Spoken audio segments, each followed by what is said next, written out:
এলেন স্যার, খেয়ে দেখেন, এই ধরনের চা খুব সুন্দর। কিসে ধাক্কা মারলো? একটা মেয়ে স্যার, কুসুম তো কিসে ধাক্কা মারলো, দাঁড়ান আমি দেখছি। এই মেয়ে গাড়ি দেখে চাপ পাও না, গাড়ি দাঁড়াচ্ছে সেখানে এসে ধাক্কা মারছে। দেখি তোমার লাইসেন্স দেখি।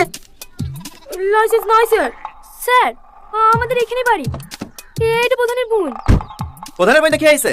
প্রধানের বোন মিলে মানুষের জীবনে খেলা গেলে লাইসেন্স পেয়ে গেছে নাকি? টনি, তুমি পুলিশ অফিসার হয়ে গেছো? একজন গরিব ঘরের ছেলে পুলিশ অফিসার হয়েছে বলি তোমার খুব কষ্ট হয়েছে নাকি? এত বড় নোংরা খেলাটা খেলেও আমার সফল হওয়াটা আটকাতে পারলে না, তাই না? আমি কিন্তু তোমার সফল আটকে যাবো। দেখো, তুমি যে বলছো সফল, আগে আমার কথাটা শোনো। চুপ! আমার সামনে আর কোনো নাটক করবি না। কনস্টেবল, গাড়ি স্টার্ট করো। ঠিক আছে স্যার। এই কি হলো, তুমি গাড়িতে উঠলে কেন? নামো। না, নামবো না। 7 বছর ধরে তোমার লেগে আমি কষ্ট পাচ্ছি। আগে আমার সব কথা শুনবো, তারপর আমি গাড়ি থেকে নামবো। তোমার কথা শুনে মতো অত সময় আমার নাই। গাড়ি থেকে নামবা। না, নামবো না।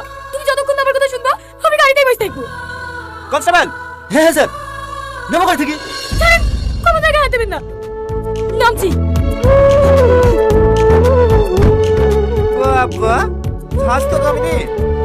এ রাজু, থানায় চল।